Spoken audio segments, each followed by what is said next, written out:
दोस्तों, आज हम बात करेंगे वजीर एक्स पे जो नया उनको ईडी का नोटिस आया है।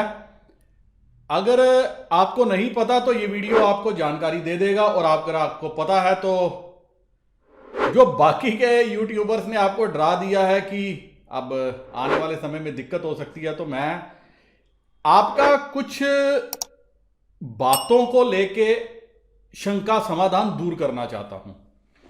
मेरे काफ़ी दोस्तों ने कहा कि सर इस पर वीडियो बनाइए, बताइए कि आगे क्या हो सकता है। तो मैंने कहा अपनी ड्यूटी समझी कि आपको थोड़ा सा समझा देता हूं।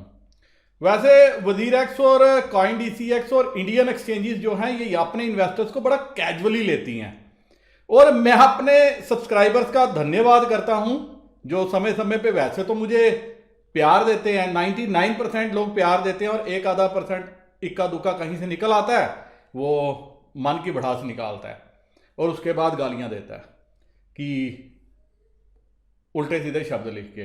लेकिन आज उन सबको जवाब मिल गया। पहले मैंने बाइनेंस का वीडियो डाला था, तब मैंने जो जो बातें बोली थी, आज एक एक बात जो है वो सच हो रही है। मैंने वजीर एक्स का भी जिक्र किया था, तो मुझे कहा था कि आपको मालूम ही नहीं है। तो आज शायद उन दोस्तों को जवाब मिल गया होगा कि मुझे मालूम है या नहीं है।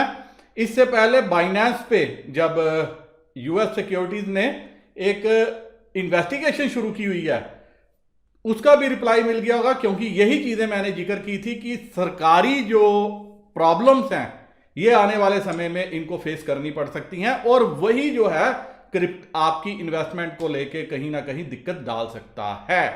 लेकिन अभी तक मुझे दिक्कत नहीं नजर आ रही। आने वाले समय में अगर इन्होंने कुछ गलत किया होगा तो शायद इनको दिक्कत हो, और उसकी वजह से शायद आप लोगों को भी दिक्कत हो सकती है। बट अभी के लिए ऐसा मुझे कुछ भी नजर नहीं आ रहा। वैसे भी मैंने बैंकों के जब वीडियो बनाया था कि बैंक ने जब रिजर्व बैंक ने क्लियर किया था, तो बैंकों का रुख क्लियर करने के लिए जो मैंने वीडियो बनाया था, आप एक बार स्क्रीन पे देखिए मैंने क्या बोला था। जो कस्टमर है वो जो ट्रांजैक्शन कर रहा है वो इलीगल तो नहीं है, वो फैमा की वायलेशंस तो नहीं है, कोई फैमा का उल्लंघन तो नहीं है। दोस्तों, मुझे लग रहा है आसान नहीं है रहा। बैंक कभी भी बचेंगे किसी भी ऐसे स्टेप को उठाने से। जी हां दोस्तों, यही मैंने बोला था कि कहीं फैमा का उल्लंघन आने वाले टाइम में सिर्फ एक ये चीज जो है दिक्कत डाल सकता है, और फिलहाल इसकी शुरुआत अभी ईडी ने की है, और आने वाले समय में आप देखोगे रिजर्व बैंक भी अब इसकी छानबीन करता हुआ नजर आएगा। ऐसा हो ही नहीं सकता कि रिजर्व बैंक अब इस मामले में अपनी छानबीन करे, क्योंकि अब सरकार की तरफ से भी पूछा जाएगा कि क्या हुआ इस सारे मसले पे। लेकिन उससे पहले चर्चा को मैं आगे बढ़ाऊं, मैं बता देना चाहता हूं, आप स्क्रीन पे देखिए, ये दिक्कत हुई मेरे एक दोस्त को जिनका नाम है रविंदर कुमार। तो इन्होंने एक ट्रांजैक्शन करी वजीर एक्स पे इन्होंने पेमेंट भेजी, आप स्क्रीन पे देखिए। 2138 यूएसडीटी का एक फंड था जो इन्होंने ट्रांसफर करा, और वो फंड जो है वो कहीं पे मिसप्लेस हो गया, क्योंकि इनसे शायद नेटवर्क सेलेक्ट करने में दिक्कत हुई। लेकिन ये वैसे तो मेजर मिस्टेक थी, लेकिन मैंने कहा कि आप बात कीजिए, शायद रकम बड़ी है, वजीर एक्स इसको रिकवर करने में आपकी कोई हेल्प करे। पहले तो ये मेल करते रहे, कुछ नहीं हुआ। फिर मैंने कहा कि इनको ट्विटर हैंडल दिए मैंने तीनों के जो वजीर एक्स के साथ ताल्लुकात रखते हैं। इन्होंने ट्वीट किया होगा, मेल की होगी, तो आप वजीर एक्स से तरफ से देखिए क्या रिप्लाई आया कि 4 से 6 हफ्ते का समय लगेगा कि इस पे क्या अपडेट निकल के आएगा, वो ये बताएंगे।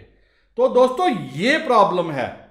मतलब फंड देखिए आप कितना बड़ा, और फंड मिडवे लास्ट हो गया, और वजीर एक्स का कोई टेलीफोन नंबर नहीं है, कोई सपोर्ट नहीं है। एक ईमेल करो, ईमेल से भी कोई कैजुअल रिस्पांस आता है, और उसके बाद इन्वेस्टर जाए कहाँ। और अभी देखिए कि शायद इनके सारे डिपॉजिट बंद हो गए हैं। अभी इन्होंने जो मोबाइल वॉलेट से ये ले रहे थे वो भी शायद अभी बंद कर दिए, ऐसा मेरे दोस्त अपडेट कर रहे थे। वही कॉइन डीसीएक्स का भी देखिए, ये मेरे दोस्त ने पेमेंट ट्रांसफर करी थी 1 लाख रुपए की, बट आज तक जो है इनको इस पेमेंट का क्रेडिट नहीं मिला, क्योंकि आपको पता है बैंकों में दिक्कत हो गई। इन्होंने भी शायद बैंक ट्रांसफर किया, आप देख सकते हैं, और इनको भी बोला गया कि 4 से 6 हफ्ते में इनका जो है केस सॉल्व होगा। तो समझ नहीं आता कि ये कंपनियां काम कैसे कर रही हैं।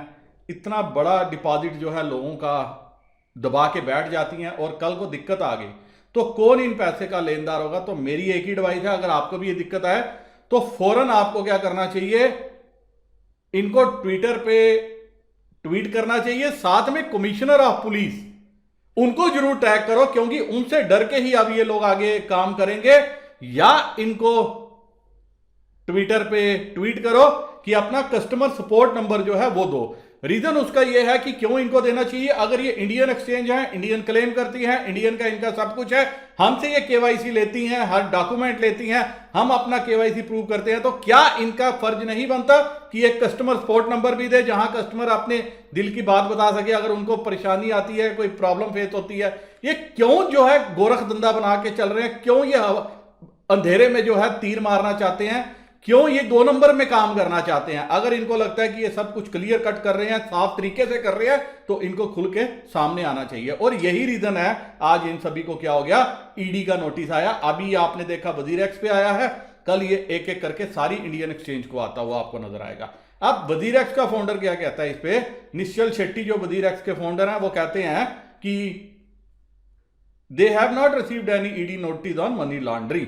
जबकि आप स्क्रीन पे देखिए, ये इन्होंने अपने ट्विटर हैंडल पे ईडी ने डाला हुआ है, ED has issued show cause notice to Wazir X cryptocurrency exchange for contravention of FEMA 1999 for transactions involving cryptocurrencies worth ₹2790.74 crore. तो दोस्तों ईडी का नोटिस ऐसा नहीं आता, आप इनकी एक बार ट्विटर हैंडल पे जाके देख सकते हैं कि वहां दुनिया भर के लोगों को नोटिस भी आए, उनकी प्रॉपर्टियां भी अटैच हुई हैं। अब इनकी जब आगे इन्वेस्टिगेशन होगी, इनमें वो नाम सामने आएंगे जिन्होंने 2 नंबर में हेरा फेरी की है या क्रिप्टो में 2 नंबर में जो है इन्वेस्टमेंट की है। और ऐसे बहुत से लोग होंगे जिन्होंने इसको जो है बनाया होगा इस प्लेटफॉर्म का मिसयूज करने के लिए। अब इनका कहना क्या है, ईडी ने कहा है कि it was seen that accused Chinese nationals has laundered proceeds of crime worth ₹57 crore by converting Indian rupee deposit into cryptocurrency tether USDT and then transferred into Binance exchange registered in Cayman island wallets based on instruction received from abroad. और ये बताते हैं कि ये illegal batting online application है। ये सबसे बड़ा जो ईडी ने वर्ड यूज किया है, ये आपको संदेह में डालने वाला होगा।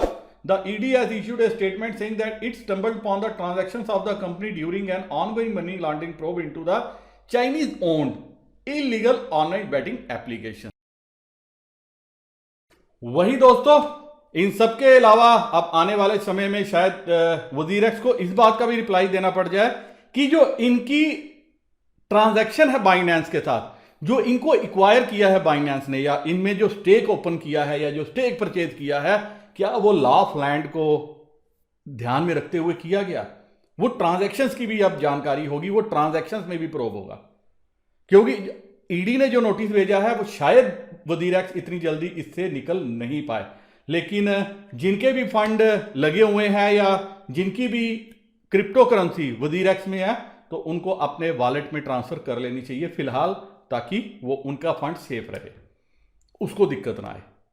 मेरी सिर्फ एक ही एडवाइस है, क्योंकि आपने अपने अकाउंट से पैसा लगाया होगा, आपका पैसा आपका लीगल मनी होगी, वो इनकम टैक्स आपने दिया होगा या जैसे भी आपने अपनी इन्वेस्टमेंट की होगी, तो आपको कोई दिक्कत नहीं आने वाली। लेकिन अब शायद कुछ परतें खुलें, इस एपिसोड में कुछ परतें खुलें, क्योंकि अगर ईडी ने ये नोटिस भेजा है तो कुछ इंफॉर्मेशन के बेसिस पे भेजा होगा। ऐसे तुक्के में 2740 करोड़ की इन्वेस्टमेंट उन्होंने नहीं बोली होगी।